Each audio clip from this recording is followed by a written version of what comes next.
C'est le nerf de la guerre dans ce boulot, il faut savoir se motiver tous les jours, malgré toutes les claques qu'on peut se prendre sur un sujet qui nous tenait à cœur, on a dépensé beaucoup d'argent, qu'on pense magnifique et en fait finalement le truc personne n'en veut. Faut quand même avoir les reins solides, c'est un boulot où il faut vraiment avoir les reins solides et il faut quand même être bien dans sa tête. Donc le fait de faire partie d'une structure, d'autant plus comme DR, où on a quand même mis l'accent justement, contrairement peut-être à d'autres structures, sur l'aide qu'on pouvait apporter dans ces moments de doute. Avoir comme ça ce sentiment d'avoir quelqu'un derrière, je pense que c'est hyper important. Salut à tous et bienvenue dans le podcast des photographes et des créateurs qui veulent vivre de leur passion.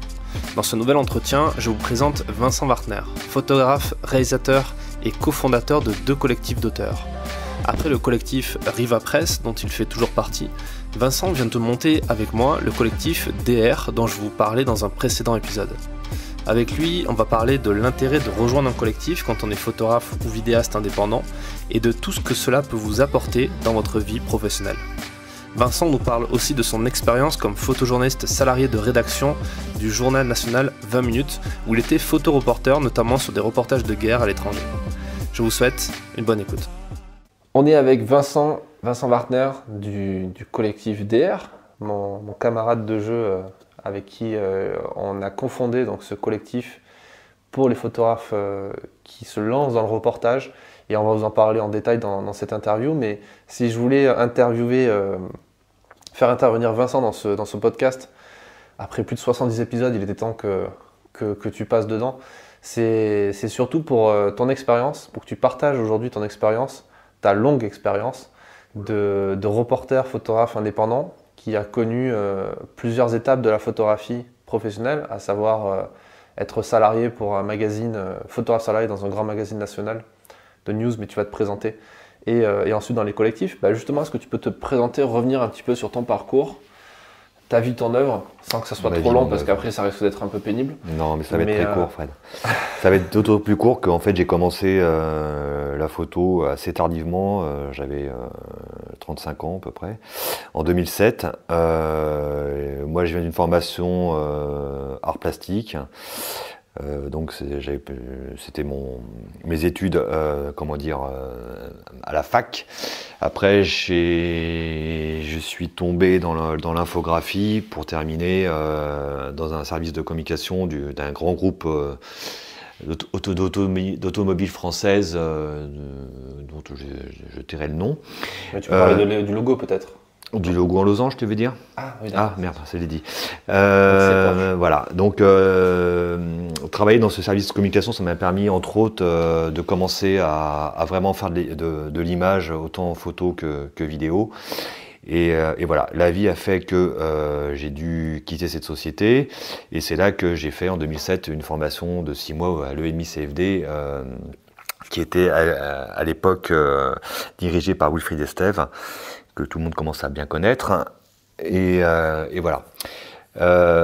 Au bout de 6 mois de formation, à la sortie de l'EMI, en fait, on a décidé avec 4 autres élèves de cette formation, on a essayé de monter et de créer un collectif qui s'appelle Riva Press, qui existe toujours, dont je suis toujours membre. Parce que je fais la distinction en fait entre le collectif où j'ai mes images, mes sujets et le collectif DR où là j'interviens plus comme conseiller quoi. Voilà, donc on a créé ce collectif pour justement avoir une structure qui nous permette de gérer nos images, de gérer l'argent qu'on pouvait tirer de ces photos, sachant que on tire 100% des bénéfices de nos ventes. Donc on traite en direct avec les rédactions, c'est un peu le même principe que le collectif DR. Et le même principe que le collectif comme Ansoukas, comme Divergence, comme Item. Exactement. Qui est en fait un nouveau modèle économique pour les photographes.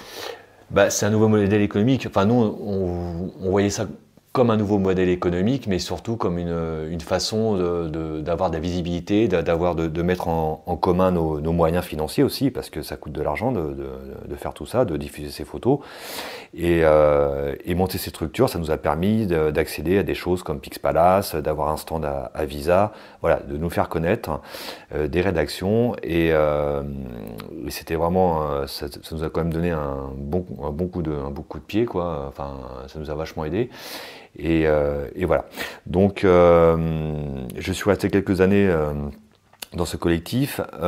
Ensuite, je suis rentré au quotidien 20 minutes comme salarié, comme photographe salarié, comme photojournaliste. Et là, pendant 3 ans, 4 ans, ça a été, c'était du news, beaucoup de news, de la manif, du politique, du fait divers, mais aussi des reportages à l'étranger. Car malgré ce qu'on pourrait croire, 20 minutes, c'est une vraie rédaction avec des journalistes qui sont vraiment bons, quoi. Donc on a fait des terrains comme le Soudan du Sud, Gaza en 2013, enfin des terrains un peu chauds comme ça. Et ça a été vraiment une expérience super pour moi parce que voilà, c'était partir dans des conditions top au niveau des frais. Enfin, on n'avait rien à payer. Je partais avec un rédacteur ou une rédactrice. Voilà, c'était vraiment une façon de travailler que moi j'ai beaucoup aimé. Même si j'aime aussi travailler tout seul, n'oubliez pas que travailler en binôme, ça peut être aussi une très très bonne expérience. Ça peut vous soulager de plein de choses et vous permettre de vraiment vous concentrer sur l'image. Donc c'est un truc que je vous conseille de faire. Voilà. Le fait est que la presse, connaissant évidemment, comme vous le savez, quelques déboires financiers, entre autres, avec les annonceurs, les pubs qui commençaient à décliner dans la presse. Donc voilà, donc on a connu un plan social à 20 minutes il y a quelques années. Ils ont viré à peu près tous les photographes. Ils ont fait une bonne charrette et ce qui m'a en fait permis de retrouver en fait mon statut d'indépendant, de photographe indépendant. Et bon, là j'étais un peu à un virage de ma vie professionnelle. En sortant de 20 minutes, je me suis demandé ce que j'allais faire. Est-ce que j'allais retourner chez Riva? Est-ce que j'allais tenter une autre aventure? Et c'est ce que j'ai fait en devenant membre d'Antsukas, tenu par Wilfried Estève. Bon, ça n'a pas été une mauvaise expérience parce que c'était intéressant de recommencer, c'était un peu un nouveau challenge. Le fait est que pour moi, je m'y suis pas retrouvé au bout d'un moment parce que j'ai trouvé que la structure devenait quand même un peu trop grosse, qu'il était un peu difficile de se faire entendre dans tout ça. Mais voilà, c'est un jugement tout personnel. Après, Antsukas, c'est quelque chose que moi je trouve c'était une très bonne initiative de la part de Wilfried parce que ça permet voilà à des photographes qui sont pas rompus, qui sont pas connus, qui commencent, qui ont des archives, qui savent pas comment diffuser, vraiment accéder à un statut vraiment de photographe, de membre de collectif et ça, c'est hyper important aujourd'hui de faire partie d'une structure parce que tout seul, on a du mal à se faire entendre, ne serait-ce que pour la diffusion de ces images. Donc voilà, je suis resté un petit peu plus d'1 an, je crois, si je me souviens bien, chez Antsukas. Et puis j'ai décidé de faire ma valise et puis de retourner en fait dans la maison que j'avais créée avec mes amis de l'EMI CFD. Donc je suis retourné chez Riva quelques temps après, quoi. Ça, c'était en quelle année ton passage dans Antsukas? Bah écoute, c'était après le PSE chez 20 minutes, donc j'irais 2015, il me semble, quelque chose comme ça. Je crois que c'était 2015. Ouais. Voilà. Et 2015, ouais, donc je suis resté, je crois, un an et demi, je crois, quelque chose comme ça, quoi. Ouais, c'était croisé, moi, j'étais arrivé à ce moment-là aussi, je crois. Ouais. Et ouais, du coup, alors, tu quittes Antsukas, tu reviens chez Riva Press. Riva, est-ce que tu peux nous parler un petit peu de ce collectif, de pourquoi tu as créé ça? J'ai compris, c'est pour avoir accès à des outils comme Pixpalace, pour être mieux entendu, mutualisé. Pas que. C'était aussi un moyen. Nous, on sortait tous de la formation de l'EMI CFD, photojournaliste. Voilà, mais on avait un peu l'impression d'arriver dans un monde un peu vaste pour nous. Et c'est vrai qu'on s'est tout de suite senti, on avait tous cette envie de créer un petit groupe. Je vous dis, on n'était que 5. Aujourd'hui, on est 7 chez Riva. Donc, autant vous dire que c'est un petit collectif, mais qui tient encore la route et qui est quand même un petit peu connu dans les rédactions, puisqu'il tient le coup, quoi. Et ça nous a permis de se sentir moins seul. Il y avait quand même de l'entraide entre nous sur les tuyaux. On se filait des tuyaux, ce genre de choses. On a mutualisé, comme je vous disais tout à l'heure, nos ressources financières pour créer quelque chose qui nous ressemblait et sur laquelle surtout on avait surtout la main mise à 100%, quoi. Parce que je vous cache pas que on était un peu effrayé de voir que quand on plaçait nos images dans des agences, les agences prenaient 40, 50, 60, voire 70% de la vente. Donc on voulait pas on voulait pas tomber dans cette façon de fonctionner économique, dans ce schéma économique. Donc voilà, on a créé notre truc et alors ça demande du temps, c'est de la sueur, c'est du boulot, mais en attendant, on a créé un truc qui nous ressemblait et qui est toujours actif aujourd'hui, quoi. Aujourd'hui, le monde de la presse, de la photo de presse a radicalement changé quand même au fur et à mesure du temps. En gros, si tu veux vendre tes photos, si tu veux les diffuser, c'est soit tu passes par, soit tu le fais tout seul comme un grand, mais c'est compliqué d'avoir les contacts, d'avoir la démarche, etc. D'être aussi de savoir aussi qu'est-ce qui marche aussi dans la presse. C'est pas forcément évident de savoir ce dont ils ont besoin, enfin de se faire toutes les rédacs une par une. Et les agences qui permettaient de faire ça pour toi, maintenant elles disparaissent, elles se pètent la figure, ou elles se mettent sur Pixpalace. Du coup, qu'est-ce que toi tu penses du collectif et peut-être de l'avenir? Tu penses que c'est l'avenir ou c'est une sorte de passage peut-être temporaire pour le moment? Moi, je serais tenté de dire que c'était valable avant et c'est valable aujourd'hui et ça sera valable demain. Ce type de structure où on mutualise nos ressources, où on peut s'aider sur des sujets, on peut se filer des coups de main, on se file des tuyaux. Parce que les photojournalistes, les photoreporters, on est tous concurrents, mais on est tous plus ou moins, on se connaît tous plus ou moins. Donc il y a quand même un vrai sentiment, j'allais dire fraternel entre nous, mais c'est vrai, c'est d'autant plus vrai sur des terrains compliqués où là il y a vraiment une entraide que moi je trouve super intéressante au niveau du boulot. Donc voilà, est-ce que ça sera encore ce schéma, est-ce que ce schéma perdurera dans les années futures? Oui, moi je crois vraiment que c'est un bon moyen de fonctionner pour qui veut se faire connaître, pour qui veut pas être tout seul. Parce que franchement, le problème aujourd'hui d'un photographe sans structure, c'est compliqué, hein. C'est déjà compliqué quand on fait partie d'une structure avec pignon sur rue, j'ai envie de dire, qui a les moyens de se faire connaître, qui a les moyens de diffuser, d'organiser des événements, mais tout seul, c'est encore plus compliqué, quoi.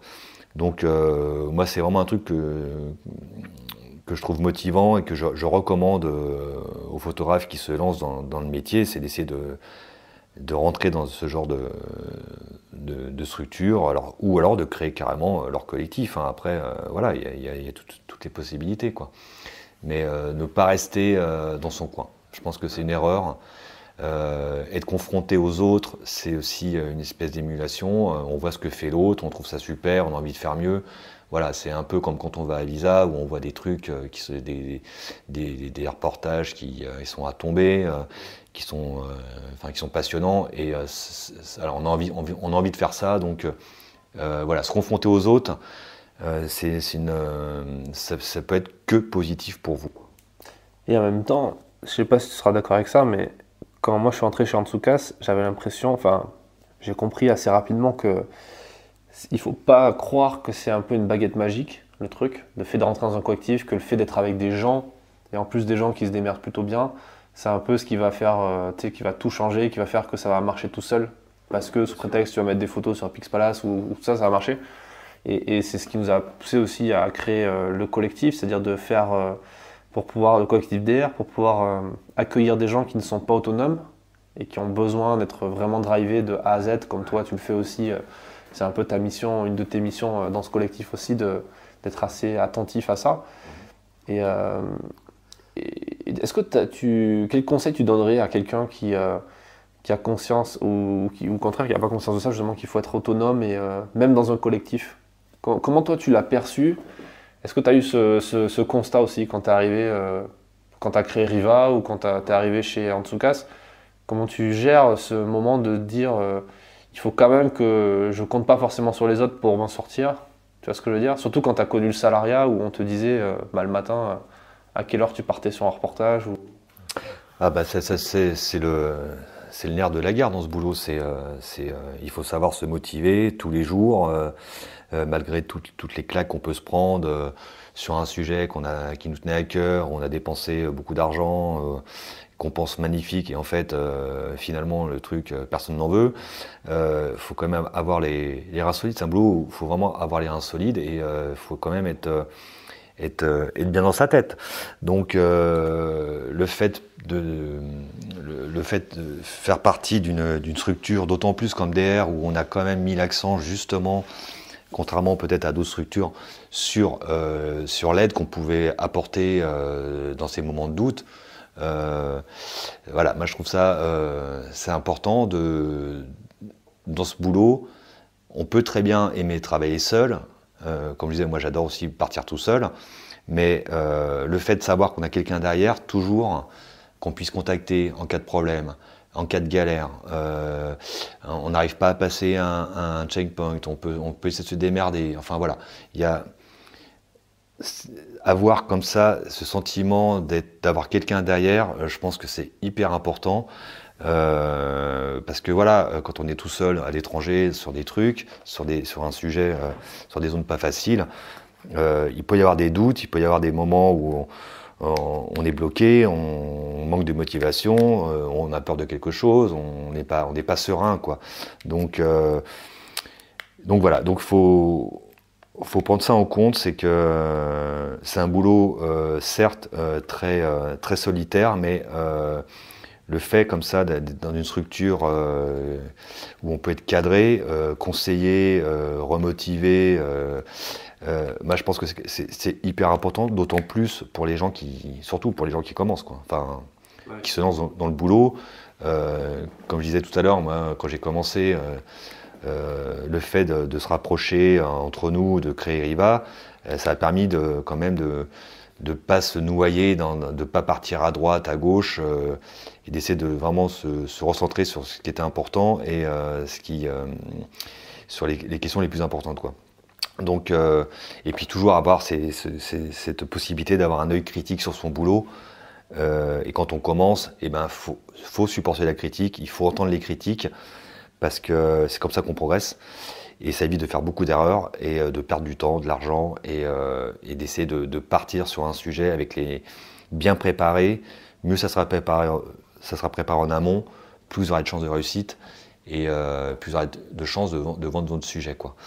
Donc tout ça, ça rejoint ce que je disais tout à l'heure, c'est ne pas se sentir seul, ne pas s'épuiser tout seul, essayer de courir sur des trucs qui valent pas la peine, être conseillé, dirigé.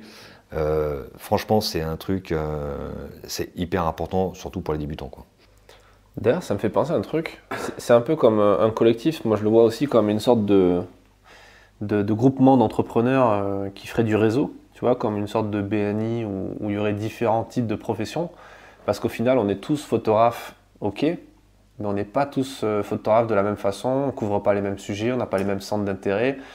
Et dans un collectif, ce qui est génial, ce qu'on essaie de mettre en valeur avec DER aussi, dans notre mise en page de l'espace membre, c'est de voir qu'il y a des photographes animaliers, des photographes plus peut-être guerre, reportage, d'autres plus documentaires, d'autres sociétés, économie, etc.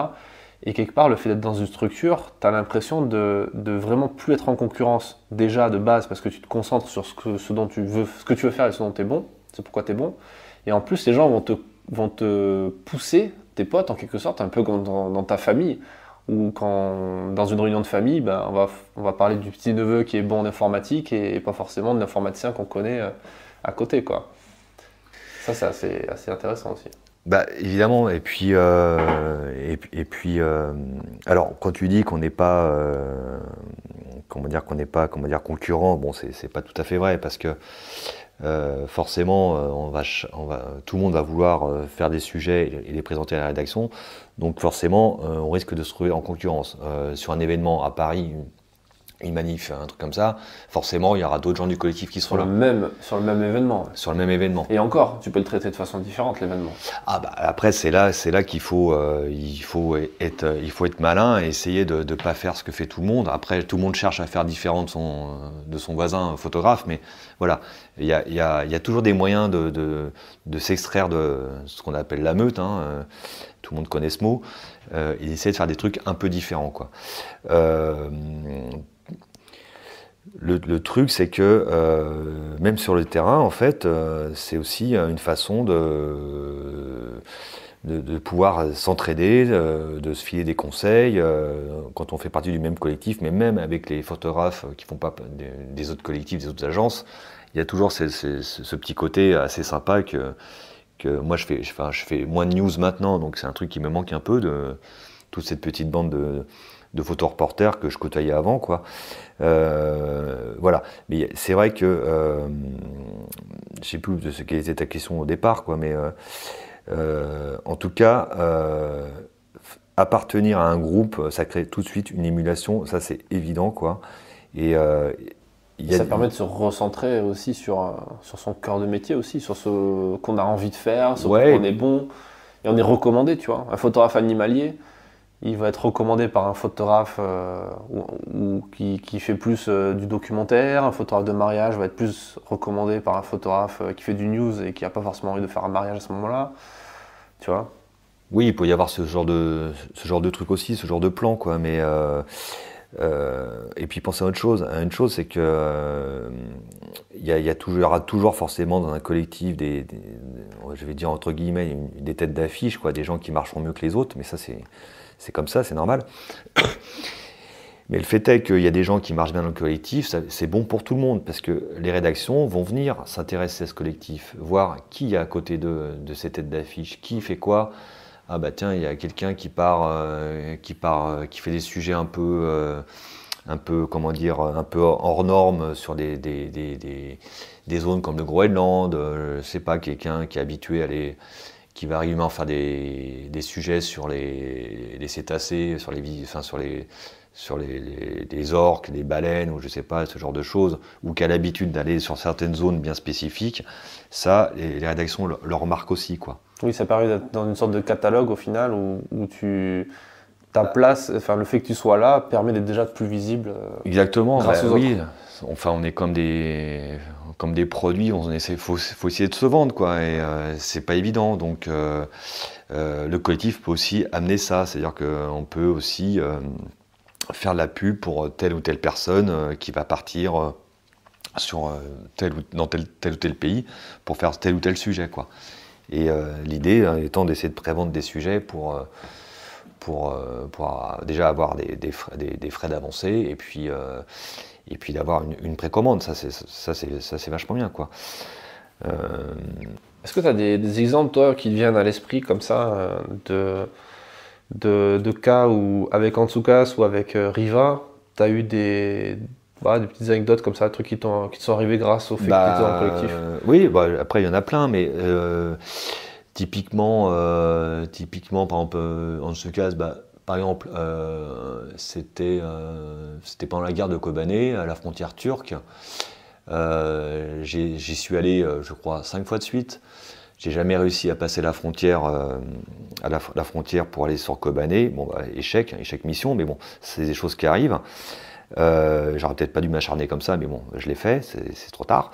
Le fait est que dans les derniers jours où j'étais présent là-bas, ils avaient ouvert une zone très près de Kobané, où on pouvait du coup s'avancer à quelques kilomètres de la ville, où là du coup on avait vu sur des scènes de guérilla avec les mecs de Daesh qui couraient, les Kurdes qui étaient aux trousses des mecs de Daesh, et là la coalition qui commençait à larguer ses bombes en fin de journée, quoi. Ce corridor, en fait, je n'aurais jamais pu y accéder si Wilfried, donc de Antsukas, m'avait pas fait une lettre de mission. les militaires turcs ne m'auraient jamais laissé rentrer si j'avais pas pu fournir cette lettre de mission. Ils voulaient absolument savoir à quelle agence j'appartenais, quoi. Si j'appartenais à un média précis ou si j'étais juste comme ça, un espèce d'électron libre, parce que c'est pas parce que vous avez une carte de presse que Enfin, voilà, une carte de presse, ça se fait en 2 secondes sur Internet. Donc, le fait d'avoir une lettre comme ça, pour eux, c'était comment dire, voilà, ils m'ont validé en fait, ils m'ont ouvert les portes de ce corridor parce que j'ai eu cette lettre de mission, quoi, que Wilfried m'a envoyé. Il m'a fait ça dans l'urgence, mais ça a très bien marché, quoi. C'est marrant parce qu'une lettre de mission, c'est encore plus falsifiable, enfin, c'est facilement fabricable plus qu'une carte de presse au final. Ouais, mais bon, après, tu as des numéros de téléphone et ils peuvent contacter. Enfin, tu vois, ils vont taper. D'ailleurs, c'était très drôle parce que c'était à une époque où sur la homepage, la page d'accueil du site Ansoukas, il y avait des reportages de mis en avant et manque de bol. Ce jour-là, sur la homepage, il y avait beaucoup de trucs de cul en sujet, quoi. Mais des trucs bien, quoi, des trucs bien chauds. Donc, je vous raconte pas la tête du militaire, du gradé militaire de la com qui faisait défiler des sujets sur la homepage d'Ansoukas. Bon, il s'est bien rincé l'œil. Moi, j'étais un peu du coup gêné parce que ça correspondait pas du tout à mon profil. Mais bon, le truc est passé quand même. Il a vu que ces structures existaient sur le web. Il aurait très bien pu appeler Wilfried. Voilà, ils étaient rassurés. Sur le fait que je faisais partie de cette structure, cette organisation, et du coup, j'ai eu mon autorisation. Sinon, je l'aurais jamais eu, quoi. Ça, c'est une anecdote parmi tant d'autres, hein. Ouais. Des lettres de mission, moi, ça m'a ouvert beaucoup de portes, un peu tout le temps, quoi. Ouais. Sur ce genre de zone. Ouais. Ouais, je vois. Mais pas que. Après, ça peut être aussi sur des sites, je sais pas, des sites industriels ou ce genre de choses. Ça rassure en fait beaucoup les gens, les interlocuteurs qu'on a en face, de savoir qu'on n'est pas un indépendant totalement indépendant. Ouais, un peu un touriste et surtout ils vont aussi avoir du coup un retour sur investissement derrière parce qu'ils vont être sûrs plus ou moins qu'on va parler d'eux. Et c'est pour ça qu'il y a de plus en plus dans les reportages, il y a de plus en plus d'acteurs qui nous demandent aussi des lettres de mission, des rédactions directement, des magazines qui s'engagent à publier l'histoire. Ouais. Ouais, en général, c'est ce qui se passe. Si vous faites une précommande auprès d'un magazine, le magazine vous fera cette lettre, quoi. Après, moi, ça m'est déjà arrivé d'avoir des lettres par VSD, par exemple, sur des sujets. Je suis pratiquement sûr que ça les intéressait même pas, en fait, le sujet, mais bon, ils me connaissaient un peu, ils avaient d'être sympas, ils font la lettre. Je pense qu'aujourd'hui, c'est plus compliqué. Extrêmement compliqué. En fait, voilà, ça a beaucoup changé, en fait, en quelques années. Les rédactions sont devenues bien plus frileuses et ont du mal à s'engager sur des sujets, surtout dans les zones compliquées, des zones de guerre, où là, du coup, ils n'ont absolument pas envie d'avoir leur nom collé à la mort ou à la blessure d'un photographe sur le terrain. Donc ça est arrivé il y a quelques années. Et donc ça, c'est vraiment traumatisant pour les rédactions. Donc les lettres de mission sur des zones de guerre, vous n'en aurez pas. À moins d'être Laurent van der Stock, voilà. Mais tout le monde ne l'est pas. Et donc voilà. Donc je pense que ça c'est un peu compliqué à ce niveau-là. Mais voilà, il reste quand même la lettre de mission du collectif qui peut quand même vous ouvrir pas mal de portes, quoi. Ouais, carrément. Ouais, même moi là qui pars sur un reportage, enfin tu le sais, un reportage long, j'ai galéré et j'ai même pas réussi à avoir une lettre de mission d'une rédaction parce qu'ils veulent même plus s'engager maintenant sur quelque chose qui n'engage rien en plus au final. Hein. Comme tu disais, VSD nous faisait des trucs qui étaient top. Si, ça les engage quelque part, Fred. Quand tu dis que ça n'engage rien, c'est pas vrai. Si demain tu vas faire un sujet à l'étranger et que tu te retrouves en tôle, je sais pas, mais où t'es blessé, machin. Sur des sujets plus légers. Après, je suis d'accord, c'est plus sur la partie s'il arrive quelque chose au photographe, mais après une lettre d'engagement, tu peux l'écrire de telle sorte à ce qu'elle n'engage pas beaucoup, quoi. Moi, j'ai eu pas mal de cas où on a réécrit la lettre, on a trouvé la bonne formulation qui plaisait et à l'institution qui accueillait, qui voulait un retour sur l'investissement, et qui ne voulait pas prendre de risques en quelque sorte, et la rédaction qui ne voulait pas prendre de risques tout court. Mais tu le dis toi-même, c'est de plus en plus compliqué. Toi, tu fais beaucoup de démarches pour partir avec des sujets, moi beaucoup moins maintenant, en tout cas en photo, mais voilà, tu le dis toi-même, c'est compliqué d'avoir cette de mission, des rédactions, donc on faut se débrouiller autrement. Ouais, ah, c'est clair. Non, mais c'est clair. Et c'est pour ça que dans le collectif DR, tu as déjà fait pas mal de lettres de mission pour différents membres qui avaient besoin d'accéder à. Alors, pas encore à des zones de guerre, parce que c'est pas forcément là qu'on va envoyer du monde, mais déjà pour des matchs de hockey, des matchs de foot. Oui, voilà, tout simplement des choses comme ça, ou sur des matchs, soit de hockey, soit de foot, genre des événements sportifs en fait. Ils vont fermer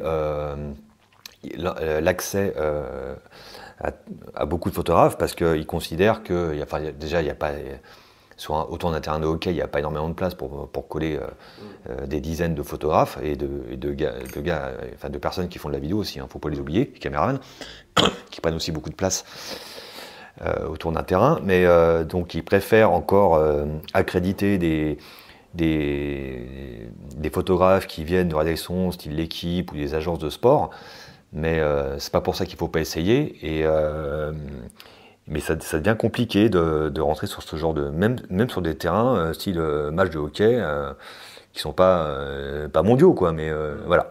Mais alors je sais pas, on verra, la lettre je l'ai fait, j'espère que ça va marcher. Aucune garantie, bon au moins la photographe a ça en plus qu'elle pourra présenter, contrairement peut-être à une dizaine d'autres qui n'auront pas cette tête de mission et qui ne sont pas dans un collectif. Et là, du coup, eux, je pense qu'ils resteront dehors, quoi. À voir avec Joël, à vérifier. C'est clair. Ok. Pour revenir un peu sur toi et ta pratique de la photo et aujourd'hui de la vidéo, puisque tu t'es orienté sur ça, est-ce que tu peux nous en parler un peu? Est-ce que toi, maintenant, tu fais de la vidéo? Est-ce que c'est un truc c'est une suite logique dans ta démarche, dans ton boulot? Ouais, bah oui, moi je prends ça comme ça en fait. Bon, je lâche pas la photo, bien sûr, mais c'était vraiment une envie que j'avais depuis un moment de basculer en vidéo. Je crois que pour une raison simple, c'est que en fait, je crois que c'est quand je suis rentré de Syrie où j'ai quand même mis beaucoup de temps, beaucoup d'énergie à trouver des bons contacts, à faire du relationnel avec ses contacts, aller sur le terrain tout seul, à traverser ses frontières, machin, et du coup pour arriver en Syrie où il n'y avait pas beaucoup de monde, on était 3 ou 4, peut-être 4-5 journalistes sur place à cette époque-là. C'était à peu près un mois après qu'ils aient chassé Daesh de tout le nord, là. Donc c'était encore assez tendu.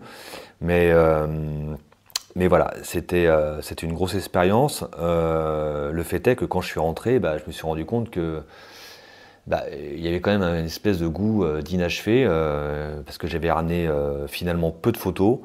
J'avais rencontré des gens qui m'avaient filé des témoignages hyper intéressants. Il y aurait eu des sonores à faire hyper intéressants. Mais voilà, donc on a beau ramener des infos écrites sur papier, machin, ça remplacera jamais en fait la personne qui témoigne, le son, la voix, ce genre de choses. Alors oui, j'aurais pu prendre du son, faire des diapos sonores, ce genre de trucs. Mais n'empêche que j'ai basculé là-dedans, dans la vidéo, parce que je trouvais que en fait le travail était beaucoup plus consistant à faire, autant en amont qu'en aval, quoi. Le travail il se prépare sur un documentaire, il se prépare évidemment en amont comme en photo, c'est sûr, mais après il y a un gros travail à faire de dérush, de montage, d'écriture de l'histoire, toutes ces choses qui font que c'est assez complet, et moi en fait ça me convient bien, quoi, de faire tout ce travail de recherche et d'écrire aussi, parce que moi j'aime bien aussi, donc voilà. Donc c'est une autre façon de travailler qui n'a rien à voir avec la photo, c'est clair, mais je pense j'ai l'impression, je me trompe peut-être, mais j'ai l'impression qu'on arrive mieux à raconter, à coller au plus près de la réalité en vidéo qu'en photo, quoi. Après, je te dis, c'est une façon de... C'est ce que je pense là, peut-être que j'évoluerai dans les années à venir, mais le fait est que la photo, il me manquait quelque chose, quoi. J'avais l'impression que c'est comme un peu de la deux dimensions, toi. Comparé à la 3D, il y a toujours un truc en plus, quoi. Donc, la 3D va demander beaucoup plus de travail, mais il y aura tellement plus de choses qui seront apportées avec la 3D par rapport à la 2D que finalement, bah, je trouve ça hyper motivant et puis c'est riche, quoi. Enfin, tout ça de pondre un documentaire, enfin, tu le sais, quoi. Ça se fait pas comme ça, c'est compliqué. Enfin, voilà. Moi, je trouve ça beaucoup plus compliqué que la photo. Mais en même temps, le résultat, il est bien plus complet, quoi. Après, toi, tu es un peu biaisé aussi dans le sens où tu as appris la photo, pas forcément la vidéo au départ. Et je pense qu'un réalisateur pourrait dire un peu l'inverse, du genre, moi j'ai du mal à tout synthétiser dans une seule photo ou une seule page dans une double page dans un magazine. Mais ce que tu dis est complètement cohérent par rapport notamment à l'évolution de la consommation de la news aujourd'hui dans le monde. On est beaucoup plus sur nos smartphones à regarder des vidéos, sur les chaînes d'infos en continu à regarder les infos en continu sur de la vidéo. Beaucoup plus que sur les news magazines qui au contraire eux se pètent la gueule comme VSD et même qui perdent du budget comme Match, Le Figaro, etc. qui mine de rien perdent tous les ans des abonnés, tous les jours des tirages. On le voit dans l'ours du magazine, hein, tous les jours les numéros ils diminuent et les budgets diminuent aussi parce que les gens mettent plus de budget dans la vidéo. En plus aujourd'hui on parle beaucoup plus, de plus en plus même des appareils photo qui filment en 4K et demain en 8K. Et qui permettront d'être assez évolués pour faire des captures d'écran de vidéo pour illustrer ce qui se fait aujourd'hui déjà hein, sur des sites de news basiques comme même 20 minutes où ils se font même plus chier, d'ailleurs ils n'ont plus de photographes donc ils vont chercher des screenshots de vidéos ou des screenshots Street View. Bah après moi ça me dérange pas si effectivement sur un événement X ou Y on n'a pas de photos, que le mec il fait une capture d'écran d'une vidéo, ça me dérange pas. Après moi quand je pars en photo, je pars en photo, quand je pars en vidéo, je pars en vidéo. J'ai du mal à faire les deux, quoi, en même temps, quoi. Je trouve ça un peu compliqué, quoi. C'est même, il y en a qui arrivent. C'est possible quasiment. Si tu veux bien faire les choses. Ah bah si tu veux bien faire les choses, moi je trouve ça compliqué. Après, je pense qu'il y a des gens qui doivent y arriver, forcément. Mais moi je vois pas ça comme ça. En fait, j'ai du mal à avoir les deux casquettes en même temps. Voilà. Donc après, c'est ce que tu dis là, capture d'écran, oui, mais est-ce qu'il y avait des photos à côté? On ne sait pas, quoi. Enfin, oui, mais si c'est une volonté de base, tu vois, de vouloir complètement switcher. Et est-ce que c'est pas ce qui va arriver demain sur les sites de news où en gros on n'aura plus besoin de photos parce que le mec va ramener de la vidéo, on pourra en extraire une photo de la vidéo pour faire la vignette de l'article. Ça, peut-être, on verra, hein, mais c'est pas impossible. Sachant que les rédactions, de toute manière, vont aller de toute manière dans la direction dans laquelle ça leur coûte le moins cher, quoi. Donc effectivement, si on peut envoyer un seul mec au lieu de deux, oui, je crois que ça sera peut-être ça, hein, le truc, hein, bientôt, quoi. Mais après, voilà, j'en sais rien. Pour l'instant, encore aujourd'hui, les photographes sont bien identifiés et les rédactions font encore travailler quelques personnes de cette manière-là. Après, peut-être que demain, effectivement, mais ça, on le sait, on demande souvent aux photographes de faire quelques plans avec le téléphone, avec l'appareil photo, patati. Petite séquence de quelques secondes sur un site fera des centaines de milliers de vues, voire des millions quand c'est un truc qui est vraiment exceptionnel. La photo, combien de temps on passe devant une photo sur Internet? Pas beaucoup, finalement. Il y a très peu de monde qui va se mettre à décortiquer l'image, à essayer de comprendre tout ça, quoi. Donc, t'as raison de mettre le doigt là-dessus. La consommation, elle a changé aujourd'hui. On vous demande plus les mêmes choses. Donc c'est pour ça que la vidéo marche fort, parce que ça capte le lecteur, le spectateur, bien plus qu'une photo. Malheureusement, c'est comme ça. Mais voilà, on le voit, quoi. Il y a des vidéos partout sur Internet. Ça n'arrête pas. Ça part dans tous les sens. On en est gavé, on en est repu, mais voilà, c'est comme ça aujourd'hui. Donc voilà, je dis pas qu'il faut se mettre à la vidéo. Vous faites de la photo, restez en photo. Essayez d'être bon en photo. Déjà, ça sera de faire des bons sujets photo. Déjà, ça sera super, ça sera énorme. Et après, si vous sentez cette envie d'évoluer, de faire autre chose, en fait, la vidéo, oui, ça reprend des codes de la photo. Après, sur la façon de bosser, c'est pas du tout la même, mais pour moi, c'est pas si éloigné que ça. Et comme tu disais tout à l'heure, pour moi, c'était un peu une suite logique à mon parcours, quoi. Et justement, tous les deux, on a eu la chance de travailler ensemble sur un documentaire, en plus sur un 52 minutes, donc il y avait une grosse préparation en amont et sur l'écriture.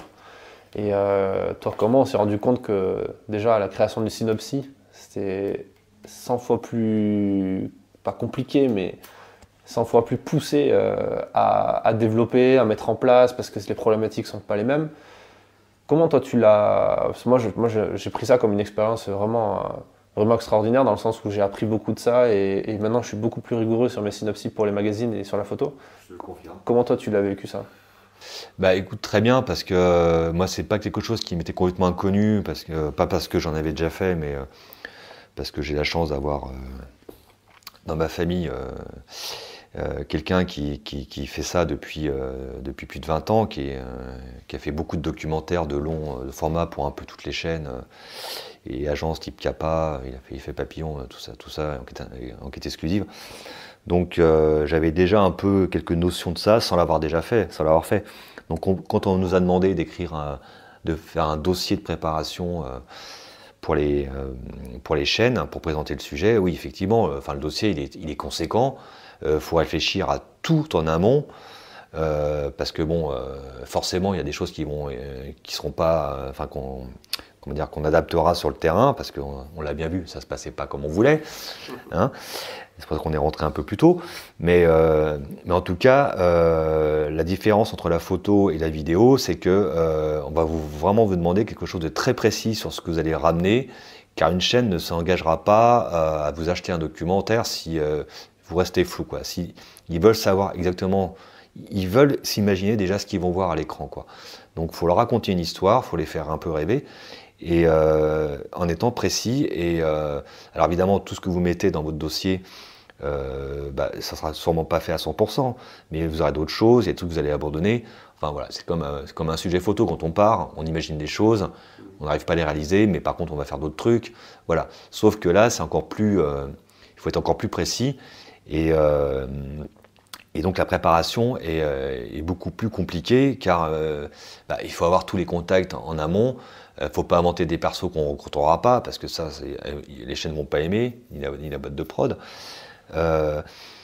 Donc voilà, le dossier, c'est vrai que de préparation, il est beaucoup plus balèze à faire, quoi. Et tu parles justement de production. La différence majeure entre un documentaire, notamment un documentaire qui va toucher des chaînes de télé, et un magazine, un reportage qui va vivre dans un magazine, la différence majeure, c'est le mode de fonctionnement, le mode de financement, où pour la télé, tu es obligé de passer par une boîte de prod. Est-ce que tu peux nous parler un peu de ça aussi, de l'expérience que tu as par rapport à ça? Parce que tu es quand même parti quelques semaines en Guyane pour tourner un truc qui est... Ma petite expérience avec boîte de prod, ouais, écoute, le fait est que les budgets sont pas du tout les mêmes, évidemment, sur la presse papier, sur les chaînes de télé, sur une production audiovisuelle. Ils sont beaucoup plus importants à la télé, forcément, puisque le travail est plus conséquent. Il y a des rediffusions du sujet, donc le sujet aussi vit beaucoup plus, parce que votre sujet il passe dans un magazine, avec un peu de chance, il sera peut-être revendu à un autre magazine. En général, ils n'aiment pas trop ça déjà, mais du coup, votre sujet, malgré toute la sueur que vous avez pu mettre dedans, aura une espérance de vie assez courte. Le jour où vous avez un gros reportage qui paraît dans Paris Match, vous allez être super content, ça va être la fête. Sauf qu'en fait, 2 jours après, tout le monde a oublié, quoi, ce truc. C'est malheureux, mais c'est comme ça, quoi.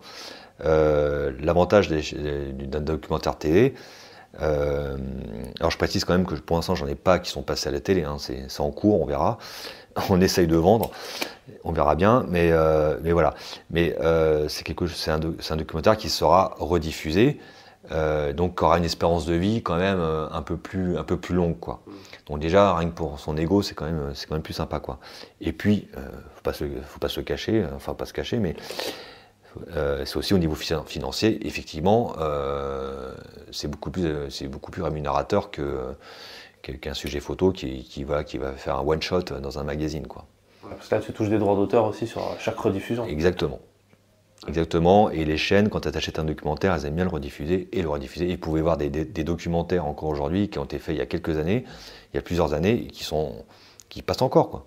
Et d'ailleurs, avec les Netflix, les Amazon Prime et même YouTube, tous ces documentaires, ils tournent, ils retournent sur des plateformes de diffusion comme ça qui les rediffusent.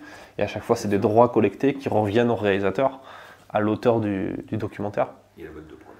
D'ailleurs, qui est dans moi, ce que j'ai découvert quand on a travaillé ensemble sur ce projet-là, c'est que les droits qui sont répartis, enfin qui sont redistribués par la SCAM, qui est la société d'auteurs, comme la SACEM en fait, mais version vidéo, et comme la SAIF version photo, où il y a eu un podcast sur la SAIF justement.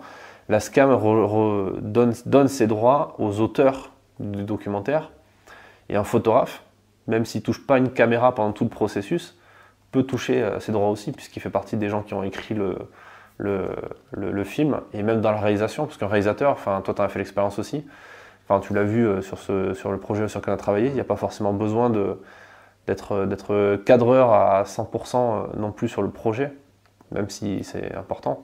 Ouais. Mais c'est ça aussi qui est intéressant, ça peut être un débouché pour un photographe qui est sur un sujet de long cours, qui a un peu épuisé la case reportage, et même pour les grands magazines, comme tu dis, une fois qu'on a fait match, c'est sympa. Et sauf qu'on a un gros cul, une grosse chance comme j'ai eu de revendre 2 fois le même reportage la même année dans Match, ça arrive quand même jamais. Et du coup, qu'est-ce que tu fais une fois que tu as publié une fois, que tu as touché ton argent? Ouais. Tes photos, il faut les distribuer et il faut continuer le sujet aussi, ne pas le laisser mourir. Exactement. Bon, toi t'es bon, t'arrives à vendre 2 fois tes sujets, moi j'ai jamais réussi. Il y a quand même une part de chance aussi. Hein. Ouais, la fin de la chance, hein, tu sais. La chance, faut la provoquer, la chance. Hein. Donc, je sais pas ce que tu voulais me demander. Toi, tu le vois comme une stratégie aussi par rapport aux sujets sur lesquels tu vas travailler, en te disant je vais les faire vivre plus longtemps et. Enfin, moi, oui, tu y penses forcément parce que c'est quand même plus sympa de te dire que ton sujet pour lequel tu as bossé, tu as fait un mois de tournage, un mois de montage, tu as passé du temps à l'écriture du truc, va perdurer un peu dans le temps.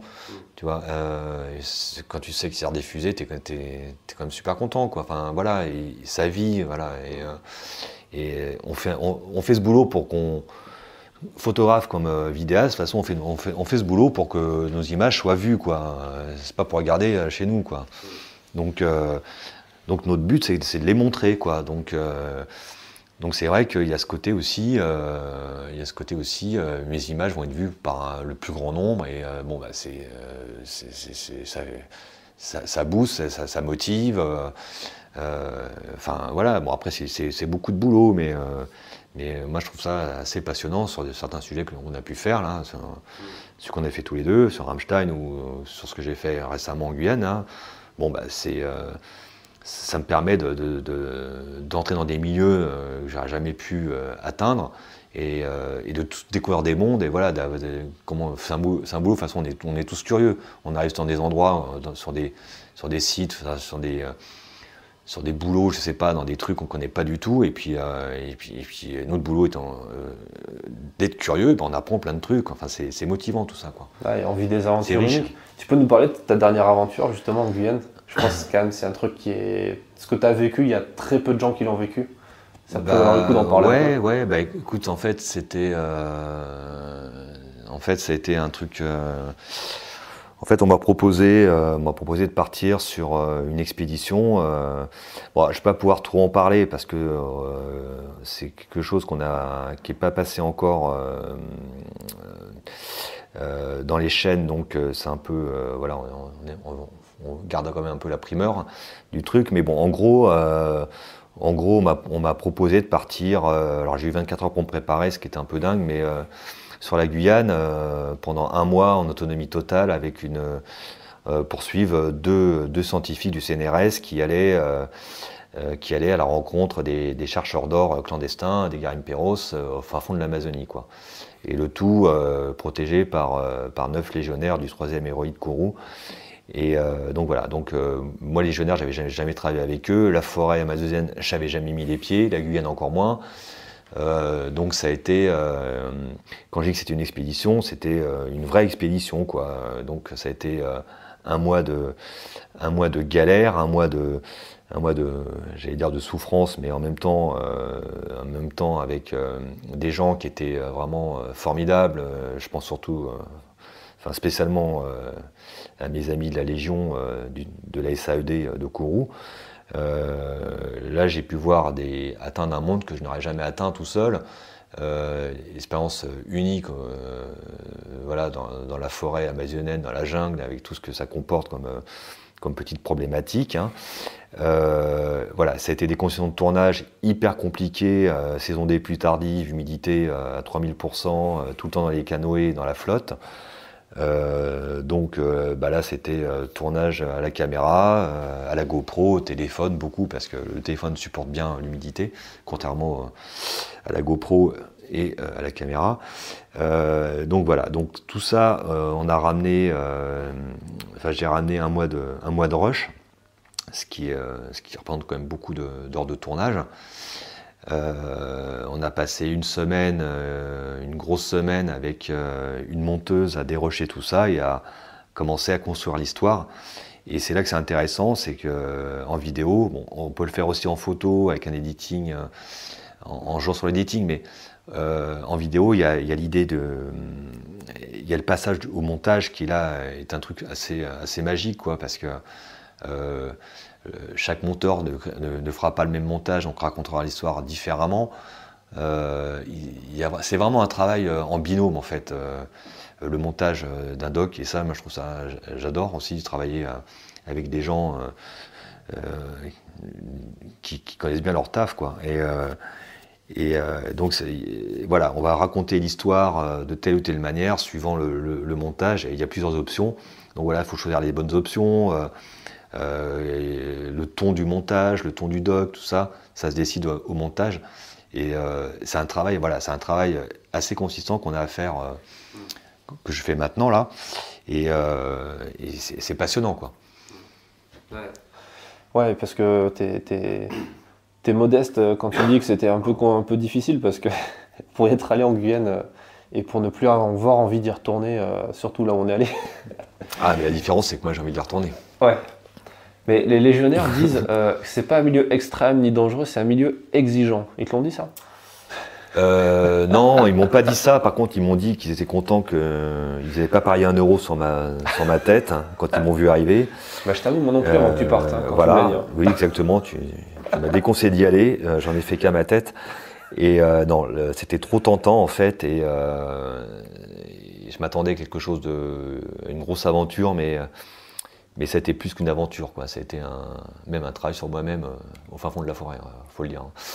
Donc voilà, faut se surpasser, tout ça se joue pas qu'au physique, parce que moi je suis pas spécialement physique, mais ça se joue au mental, tout ça. Et franchement, on a des envies comme ça. Je sais qu'il y a beaucoup de photographes qui ont des envies de zones de guerre, de zones de tension, parce que voilà, il y a aussi un petit côté pour l'ego flatteur, il y a aussi l'idée de se surpasser dans des coins où personne n'a envie d'y aller, mais nous, je sais pas pourquoi, tu as envie d'y aller, tu as envie d'aller prendre des images là-dedans, de témoigner, tout ça. Eh ben, il n'y a peut-être pas non plus que les zones de guerre qui ramènent cette adrénaline, quoi, ce truc qu'on recherche. Et puis, quand on y a pris goût à ce truc-là, c'est vrai que c'est compliqué après de faire des sujets un peu plus fades, parce que voilà, il y a une telle montée soit de stress, soit enfin tout ça mélangé, quoi, d'adrénaline, enfin voilà, qu'on est un peu, on est un peu, comment dire, on est un peu complètement sur une autre planète, quoi. Enfin, c'est grisant, quoi. Hein? C'est grisant, quoi. Ouais, c'est complètement grisant, quoi. Et franchement, ce sentiment ce sentiment, comment dire,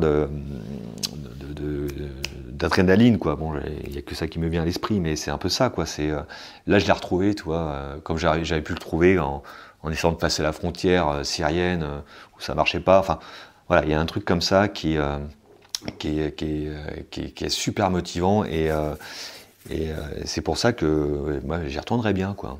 Maintenant que je sais construire un bivouac, maintenant que je sais à quoi m'attendre dans cette jungle horrible là, mais qui est en même temps complètement fascinante et voilà, moi je sais que j'étais vachement, je suis vachement attiré par le fait d'y retourner quoi. Là. Donc si on me propose demain d'y retourner, je signe tout de suite. Hein. Ouais, il paraît que ça fait ça, c'est soit tu as envie d'y retourner à fond, soit t'es plus mitigé. Écoute, merci pour cette interview et tout ce partage de connaissances et de conseils que tu donnes. Où est-ce qu'on peut retrouver ton travail ? Photo, vidéo ? Vidéo pour l'instant nulle part. Faudrait que je monte un site là. Mon travail photo, on peut le retrouver en tapant mon nom sur Google. Vous allez tomber sur mon magnifique site old school des années 80 qu'il faut que j'actualise, mais c'est pareil, ça prend beaucoup de temps. Alors c'est dommage parce que je vous aurais bien donné un conseil, c'est de faire un bon site internet parce que ça c'est important. À côté de votre site, si vous êtes dans un collectif, vous avez votre espace dans un collectif, mais c'est important d'avoir un site internet à soi, perso. Donc voilà, je sais que je dois le refaire ce site parce qu'il est pourri quoi, il est plus du tout à la sauce actuelle. Mais voilà, vous tapez Vincent Wartner et vous allez tomber un peu sur ce que j'ai pu faire, entre autres à 20 minutes et voilà un peu un aperçu de mon boulot parce que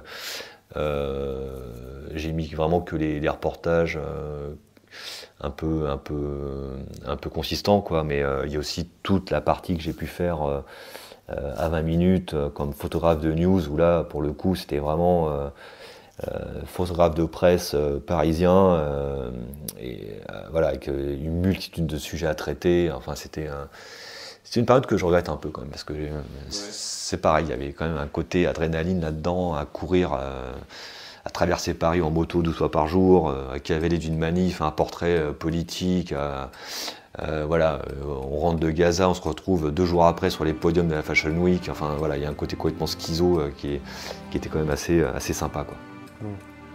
Ok, merci beaucoup et à très vite. Merci d'avoir écouté cet épisode jusqu'au bout. Si ce format vous plaît et que vous voulez soutenir le podcast, vous pouvez partager cet épisode autour de vous et également noter le podcast sur iTunes, Apple Podcast, en laissant un commentaire et une note de 5 étoiles. Abonnez-vous également sur SoundCloud pour ne pas rater les prochains. À très vite pour un prochain épisode.